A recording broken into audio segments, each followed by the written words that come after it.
bicara masalah Gunung Merapi khususnya, itu sesuatu yang sulit dipahami, ya.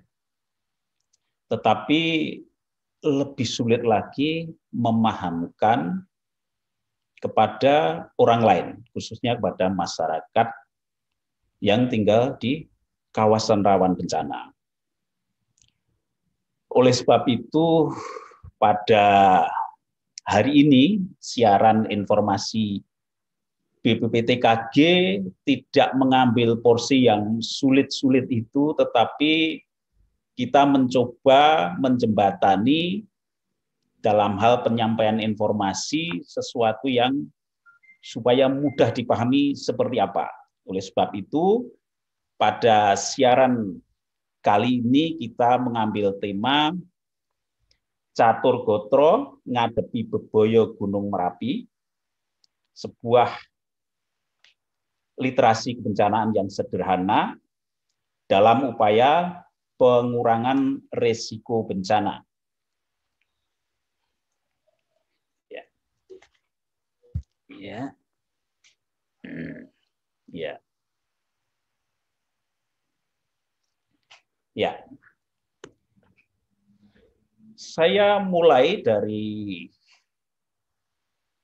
waktu saya masih kuliah ya. Jadi waktu itu saya ditunjuk oleh Profesor Mugiono, ya dimasukkan ruang gelap dalam gunung api, disuruh ngambil tugas akhir yang berkaitan dengan Gunung Merapi untuk monitoring deformasi, di mana hal itu tidak pernah saya pelajari selama kuliah di Geofisika Gajah Mada. Ya, waktu itu sampai pada titik di mana saya hampir putus asa. Kemudian Profesor Mugiono bilang, lah bila Merapi berbicara, siapa yang menerjemahkan gitu? Ya, kemudian saya berpikir, oh iya ya, berarti apa tugas yang diembankan kepada saya itu sesuatu yang penting. Jadi saya menerjemahkan ini apa bahwa data-data Merapi itu tidak hanya sekedar diinterpretasi saja dalam ranah saintifik, tetapi harus diterjemahkan secara mudah dan bisa diterima oleh masyarakat. Itu saya mengenal pertama kali bagaimana harus berkomunikasi masalah kebencanaan dengan publik begitu. Kemudian saya menyitir pendapat Peterson bahwa dalam mitigasi bencana itu menggunakan ilmu pengetahuan dan teknologi untuk mempelajari perilaku gunung berapi saat ini dan masa lalu, kemudian menggunakan hasilnya untuk mempelajari proses gunung api dan kemudian memperkirakan aktivitasnya di masa mendatang. Ini betul-betul sesuatu pekerjaan yang sangat sulit, karena kita dalam proses erupsi itu ketika sedang berjalan kita tidak tahu endingnya akan seperti apa. Tetapi yang jelas yang menjadi kunci di dalam mitigasi bencana bahwa peringatan dini itu harus berbasis sains dan teknologi, tidak ada yang lain. Baik, saya lanjutkan. Saya sampaikan latar belakang kenapa sampai muncul diksi Catur Gotro ngadepi bebaya Gunung Merapi ini. Dulu lara-laranya gimana? Background-nya gimana? Jadi pertama, itu ada kesenjangan komunikasi antara para ahli dengan pemangku kepentingan dalam penanggulangan bencana. Itu masih menjadi masalah di dalam upaya pengurangan risiko bencana di Gunung Merapi. Faktanya, kita masih ingat tahun 2010 ketika terjadi bencana Gunung Merapi, meskipun sudah ada peringatan dini yang cukup bagus, meskipun tidak sempurna ya, untuk melakukan evakuasi, kenyataannya masih banyak yang menjadi korban. 400 jiwa menjadi korban. Itu tidak sedikit. Kemudian pasca erupsi, ketika dilakukan tahap berikutnya, rehabilitasi dan rekonstruksi, itu ada kebijakan untuk merelokasi warga yang terdampak oleh erupsi 2010 karena diperkirakan bahwa ke depan kemungkinan besar wilayah terdampak itu akan terkena kembali. Ya, ini perkiraan, sehingga ada kebijakan untuk pengurangan risiko bencana secara signifikan dilakukan relokasi. Tetapi banyak warga yang menolak. Ya, tentu ini menjadi masalah di dalam upaya pengurangan risiko bencana dalam jangka panjang. Kemudian peringatan dini secara bertahap dari normal hingga awas yang selama ini kita lakukan itu belum menjelaskan tindakan apa yang harus dilakukan oleh masyarakat dalam konteks pengurangan risiko bagi masyarakat itu sendiri. Ya, dari setiap jenis ancaman yang akan terjadi itu seperti apa, itu tidak jelas gitu. Kemudian yang ketiga, banyak terminologi peringatan dini bahaya gunung api yang tidak mudah dipahami oleh masyarakat, baik dari aspek bahasa maupun substansinya. Saya kasih contoh misalnya, tingkat aktivitas gunung api ya, yang dikenal sebagai status aktivitas, itu ada normal, waspada, siaga, dan awas. Ya, itu dari konteks bahasa kan tidak menunjukkan tingkatan juga. Kemudian dikasih level 1, level 2, level 3, dan level 4. Sampai saat ini juga belum ada standar nasional, sehingga terjadi kebingungan di dalam masyarakat karena peringatan dini ini berbeda-beda setiap ancaman maupun di tempat yang lain. Misalnya banjir di Jakarta itu menggunakan siaga 1, siaga 2, siaga 3. Kemudian di militer juga mungkin peringatan dininya berbeda lagi. Sehingga belum ada standar nasional tentang peringatan dini. Ini tentu menjadi pemikiran para ahli dan yang berwenang. Kemudian berbicara tentang peringatan dini yang berkaitan dengan keuangan, yaitu peta kawasan rawan bencana gunung api, Gunung Merapi khususnya. Ya. Itu ada KRB 3, KRB 2, KRB 1. Itu setiap kali jelaskan selalu rancu itu. Karena apa? Istilah KRB 321 itu tidak menunjukkan tingkatan. Itu adalah istilah, ya. Sehingga ini sering menimbulkan kebingungan di masyarakat. Untuk itulah pentingnya menyederhanakan istilah yang mudah dipahami oleh masyarakat awam. Kemudian saya mencoba ini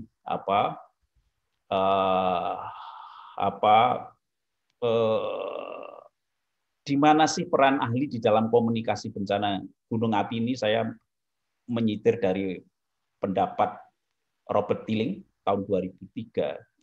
Jadi di dalam komunikasi bencana itu pentingnya komunikasi efektif dari para ahli ya kepada para pemangku kepentingan di dalam penanggulangan bencana.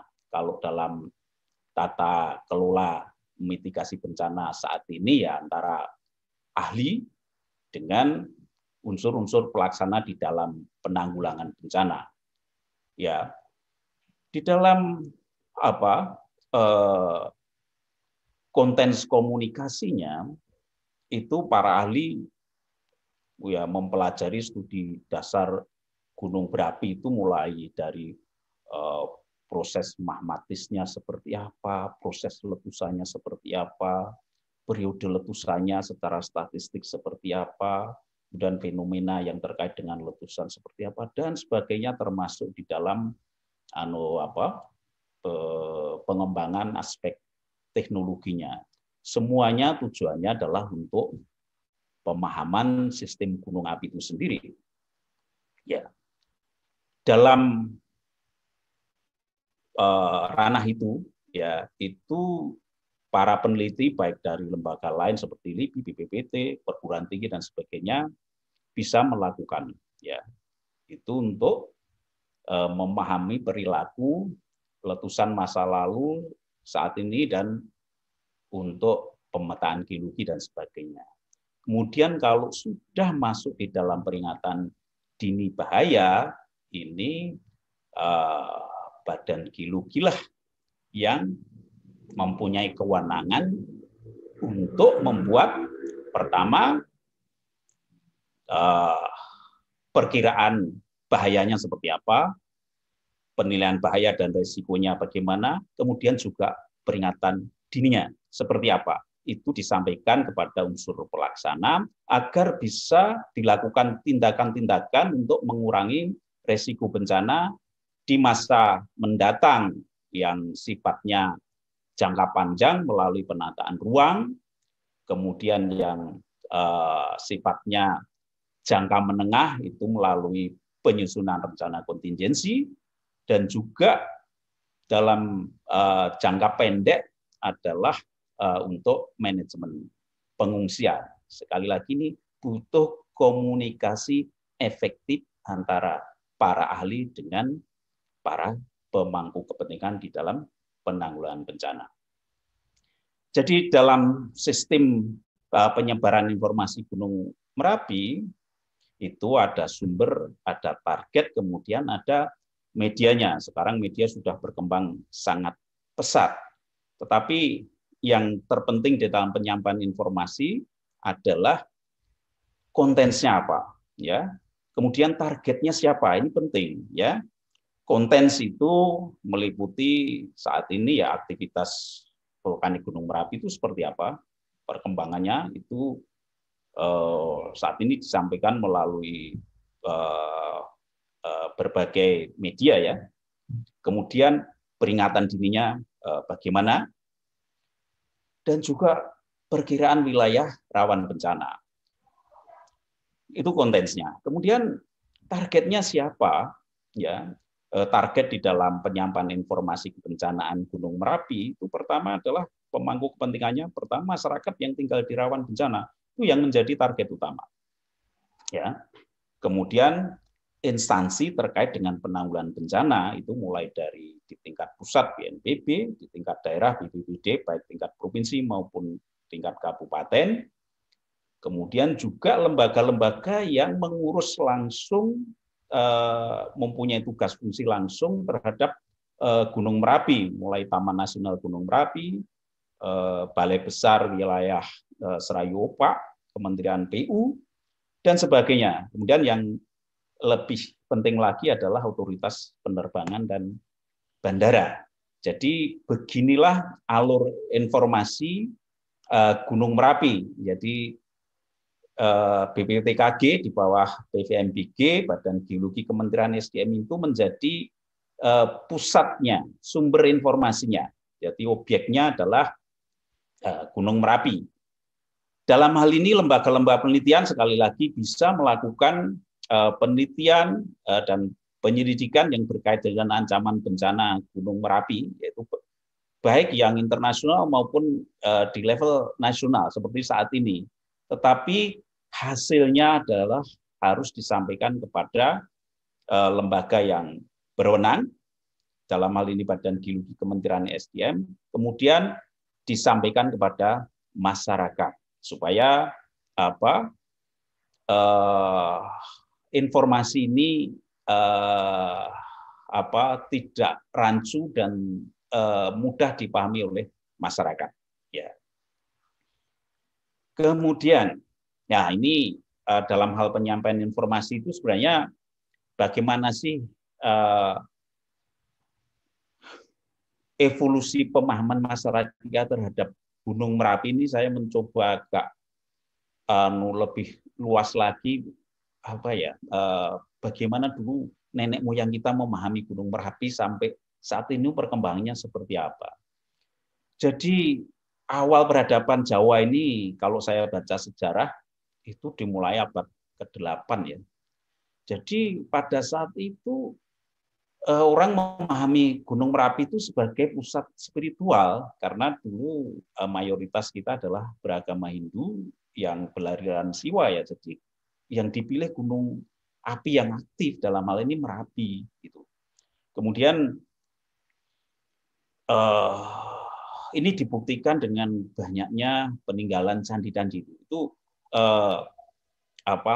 menunjukkan bahwa dulu di Merapi itu menjadi pusat peradabannya di Jawa awal perkembangannya. Dan mereka cara memahami gunung api ya seperti itu. Jadi kemudian berkembang sampai abad 11, abad 10, 11, 12 itu kenyataannya Gunung Merapi itu membawa bencana. Itu kemudian terjadi migrasi pusat pemerintahan ke Jawa Timur. Ya, ini saya agak cepat. Kemudian memasuki masa kolonialisme Belanda, itu Merapi masih dianggap sebagai sumber ancaman. Ini sebelum Belanda ya, ini saya kira masa pemerintahan kerajaan Mataram Islam ya, mulai berkembang lagi, mulai kembali ke sekitar Merapi ini. Tetapi ini luar biasa menurut saya, pada masa itu pendirian kerajaan-kerajaan Mataram Islam itu mulai dari mana ya, Kartosuro, Pleret, dan sekarang di Yogyakarta itu, apakah dulu para penguasa sudah memperhitungkan ancaman Merapi ya? Kalau kita lihat ini posisinya ya sekitar lebih dari 30 km dari Merapi ya. Itu artinya apa? Letusan terbesar Merapi yang dulu disebut sektor kolaps itu 2000 tahun yang lalu itu kan awan panas terjauhnya bukti dapannya ditemukan di jarak atau radius 25 km. Jadi itu maksimal kalau Merapi meletus paling buruk yang pernah terjadi itu seperti itu. Tetapi nenek moyang kita itu sudah milih di kilometer 30-an itu. Ya, itu artinya aman. Barangkali dulu sudah mempelajari dampak erupsi Merapi, sudah memperhitungkan begitu. Kemudian memasuki masa kolonial, mulai orang memahami Merapi dengan basis ilmu pengetahuan ya. Kemudian pada abad sekarang sudah muncul konsep mitigasi bencana dengan mengimplementasikan ilmu pengetahuan dan teknologi. Jadi kalau secara kualitatif kita gambarkan, jadi pemahaman Gunung Merapi yang berbasis mitos ini akan cenderung menurun, kemudian pemahaman Gunung Merapi yang berbasis ilmu pengetahuan dan teknologi ini akan semakin berkembang meningkat gitu. Jadi harapannya seperti itu karena mitigasi harus berbasis pada ilmu pengetahuan dan teknologi. Lah, gimana kondisi demografi penduduk di kawasan rawan bencana Gunung Merapi? Ini penting kalau kita menyampaikan informasi karena itu menjadi target utama kita di dalam penyampaian informasi kebencanaan geologi. Dari data yang kami kumpulkan, yang masuk peta KRB Gunung Merapi itu ada 80 desa, ada 737 dusun dengan populasi hampir 350.000 jiwa. Dengan tingkat pendidikan kalau kita lihat di statistik ini, itu rata-rata adalah pendidikan dasar dan menengah, itu hampir lebih dari 80%. Ini artinya apa? Bahwa kemampuan literasi kebencanaan penduduk yang tinggal di kawasan rawan bencana Gunung Merapi itu relatif rendah, sehingga ini menjadi tantangan di dalam penyampaian informasi tentang Gunung Merapi. Ya, jadi sekali lagi bagaimana menyampaikan informasi Gunung Merapi ini lebih sederhana dan mudah dipahami, mengingat tingkat pendidikan penduduk yang tinggal di kawasan rawan bencana itu bukan orang-orang akademisi yang punya background ilmu pengetahuan yang memadai. Ya. Nah, saya mau mencoba seperti apa sih respon masyarakat terhadap upaya penyebaran informasi ini. Ini perlu saya sampaikan, ini kita melakukan survei tahun 2018 dalam rangka sebenarnya untuk evaluasi pelaksanaan pelatihan penanggulangan bencana yang di Gunung Merapi itu, BPPTKG itu menyebutnya sebagai wajib latih penanggulangan bencana. Ini sebagai instrumen untuk penguatan kapasitas masyarakat di kawasan rawan bencana Gunung Merapi. Itu surveinya meliputi tata laksana pelatihan, pemahaman terhadap sumber ancaman, peringatan dini dan kesadaran, serta perilaku dalam pengurangan resiko bencana. Tetapi dalam konteks ini saya tidak akan bicara banyak, tetapi yang terkait dengan topik ini saja. Ya, salah satu pertanyaan yang kita sampaikan di dalam survei pada masyarakat di rawan bencana itu, ini yang menyangkut tata laksana ya. Menurut Bapak, Ibu, atau Saudara, media atau sarana apakah yang paling dibutuhkan untuk mengingat pesan-pesan cara penyelamatan diri yang paling cocok? Itu dulu ada buku saku yang mudah dibawa. B, itu ada gambar poster yang bisa ditempel di dinding di rumah. Ya. Kemudian papan peringatan baliho besar yang mudah dilihat. Papan pengumuman RT RW kelurahan yang tersebar banyak. Dari situ paling banyak itu memilih D ya. Jadi papan pengumuman yang biasa di RT RW itu. Tetapi kami pertimbangkan bahwa mungkin itu kurang efektif ya, karena harus kalau ingin tahu harus datang tuh. Kemudian dengan pertimbangan khusus tampaknya pilihan B ini cukup bagus sehingga perlu dibuat poster yang bisa ditempel di dinding masyarakat ya, di rumah-rumah masyarakat yang mudah dibaca dan mudah dipahami. Jadi itu salah satu kenapa lahir Catur Gotro itu. Kemudian bagaimana sebenarnya masyarakat itu dalam menerima informasi. Ketika kita tanyakan bagi masyarakat yang tinggal di rawan bencana, media informasi peringatan dini manakah yang paling dipercaya? Itu ternyata 89% memilih informasi dari instansi pemerintah. Dalam ini mulai pemerintah desa, instansi terkait, juga termasuk BPTKG tentunya di dalamnya karena sumber informasinya dari balai. Ini menunjukkan bahwa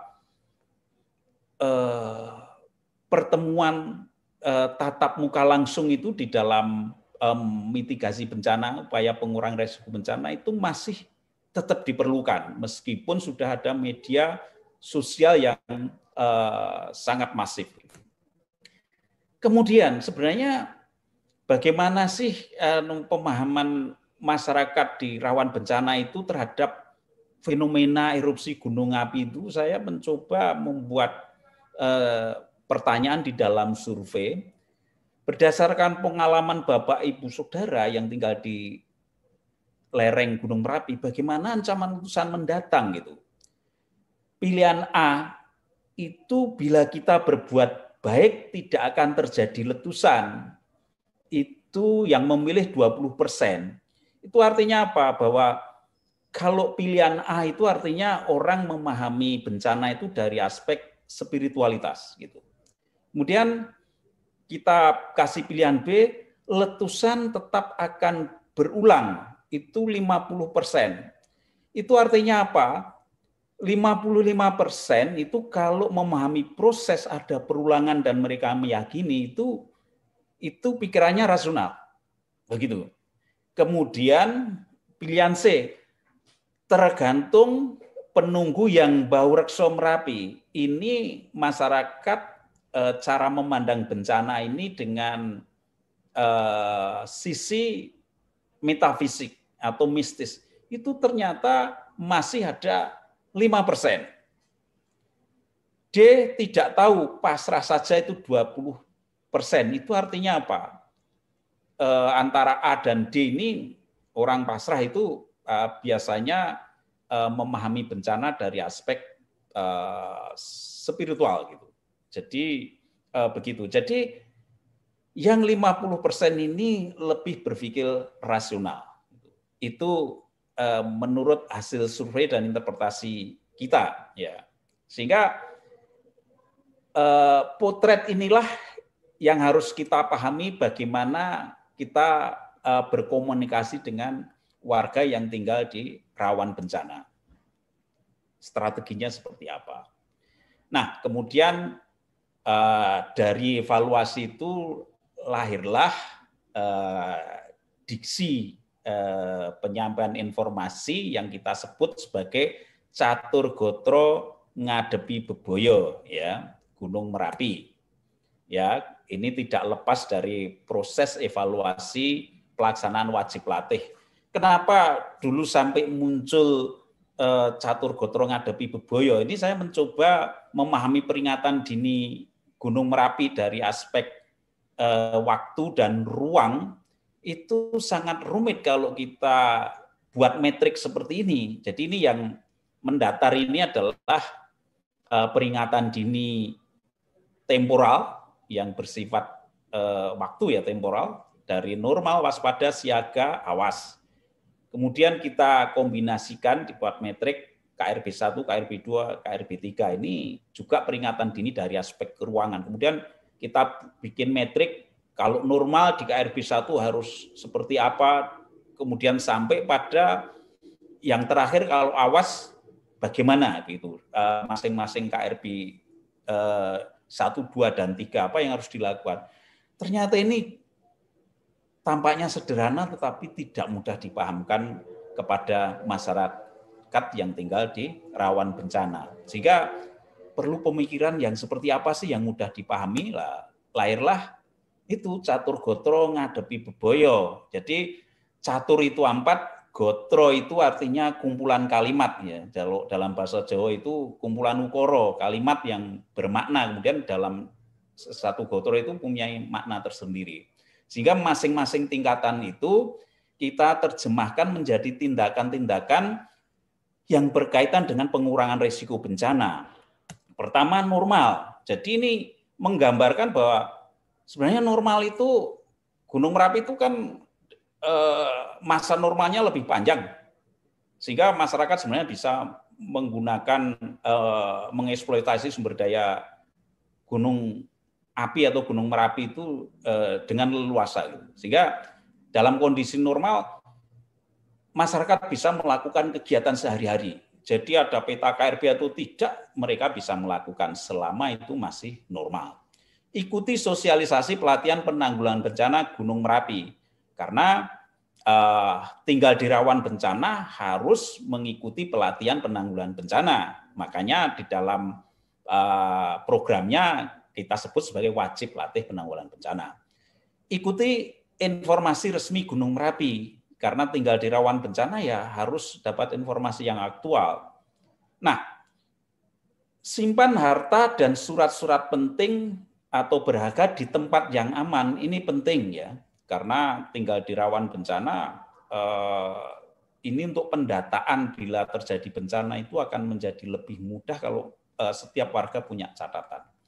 Dan juga catat harta dan kekayaan, ini penting. Dan ini peringatan juga ada warna orange ini, kenyataannya pasca 2010 meskipun kondisi normal, Merapi itu pernah terjadi letusan-letusan freatik yang sampai saat ini belum bisa dibaca dengan jelas gejala awalnya seperti apa. Sehingga ini kita kasih peringatan, bila terjadi letusan minor atau freatik, segera mencari tempat perlindungan dari material jatuhan ya berupa abu, pasir dan kerikil, dan jauhilah alur sungai ya. Ini biasanya kalau letusan-letusan freatik itu material jatuhannya kurang dari 3 kilo ya. Jadi masyarakat sudah paham seperti ini. Kemudian status waspada seperti apa yang harus dilakukan oleh masyarakat yang tinggal di rawan bencana? Lakukan kegiatan sehari-hari di luar radius 3 km dari puncak. Karena kondisi waspada itu sudah menunjukkan gejala peningkatan. Kecenderungan terjadi letusan yang tidak terduga seperti letusan minor atau freatik itu lebih tinggi ya.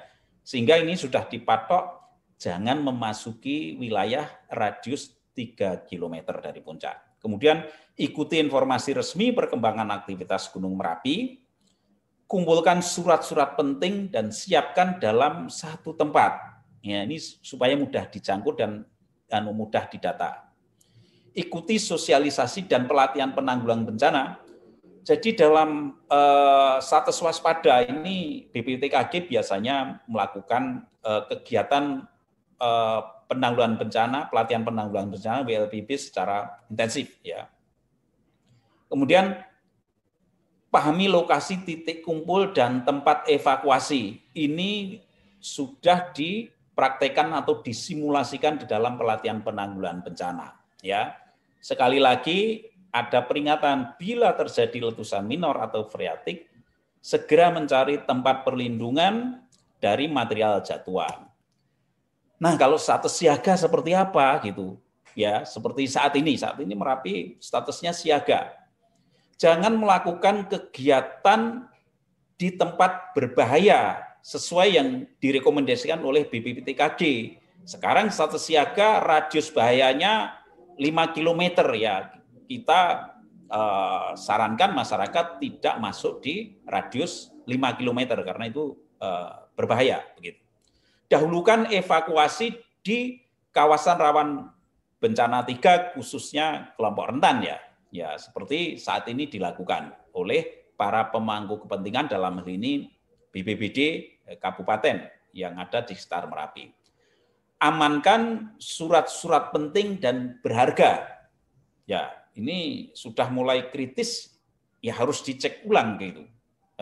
Surat-surat penting dan berharga jangan sampai hilang. Kemudian amankan harta bergerak Rojokoyo dan Rojobrono. Rojokoyo itu biasanya berupa ternak, Rojobrono itu ya barang berharga ya seperti kalung dan sebagainya. Ya, ini perlu diamankan dan diputuskan ya supaya kita warga maksudnya tidak menderita kerugian yang lebih begitu. Karena dalam kondisi seperti ini ternak itu harus diapakan itu sudah harus diputuskan ya. Ini tergantung perkembangan Merapi juga gitu. Jadi pilih keputusan yang terbaik yang tidak merugikan. Kemudian ikuti informasi resmi perkembangan aktivitas Gunung Merapi dalam kondisi siaga seperti ini.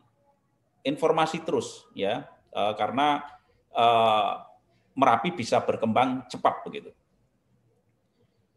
Siapkan tas siaga. Nah ini, jadi setiap warga yang tinggal di kawasan rawan bencana yang kemungkinan akan mengungsi sudah harus menyiapkan tas siaga bencana yang berisi pakaian, senter, obat-obatan dan sebagainya, dan ditempatkan di tempat yang mudah dijangkau. Ya, segera mengungsi bila terlihat guguran lava pijar, awan panas kecil, suara gemuruh dan lain-lain. Ini seperti kondisi saat ini menjadi informasi penting ya. Ini menjadi acuan bagi warga yang saat ini belum mengungsi ya. Apakah ini akan sudah diacu atau belum nanti kita lihat. Ya.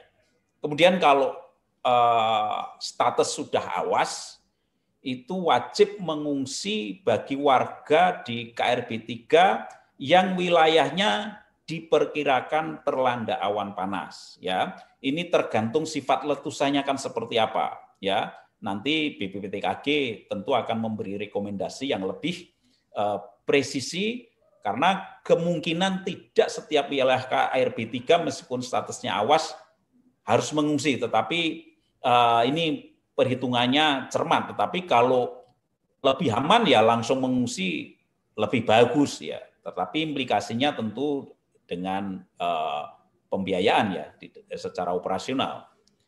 Ini perlu pemikiran ya. Kemudian bawa tas siaga yang telah disiapkan, ikuti arahan koordinator evakuasi di tingkat desa. Ikuti tata cara hidup di dalam pengungsian, karena ini mengungsi ya kita harus tahu protapnya seperti apa mengungsi supaya tidak konflik dengan para pengungsi yang lain. Kemudian jangan kembali ke rumah sebelum Gunung Merapi dinyatakan aman oleh pemerintah ya, karena dalam sejarahnya beberapa kasus terjadi karena jenuh mengungsi kembali ke rumahnya masing-masing. Pada saat itu awan panas besar terjadi. Ini terjadi pada tahun 61 ketika terjadi letusan cukup besar hingga 65 orang meninggal dunia. Ini pengalaman. Kemudian patuh terhadap semua rekomendasi dari pemerintah. Jadi inilah isi catur gotro yang disusun dengan bahasa yang mudah dan operasional, mudah-mudahan bisa dipahami dan ditindaklanjuti oleh masyarakat di dalam rangka pengurangan risiko bencana Gunung Merapi.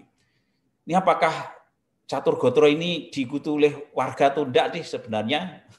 Ini kita coba lihat bukti-bukti bahwa poster-poster catur gotro itu juga dipasang di tempat-tempat tertentu di kawasan rawan bencana Gunung Merapi. Artinya diksi ini dipakai oleh masyarakat di dalam praktek penanggulangan bencana. Kemudian buktinya seperti apa juga ini saya menyitir dalam kondisi siaga ini warga lereng Merapi juga mengacu pada catur gotro ngadepi beboyo ya.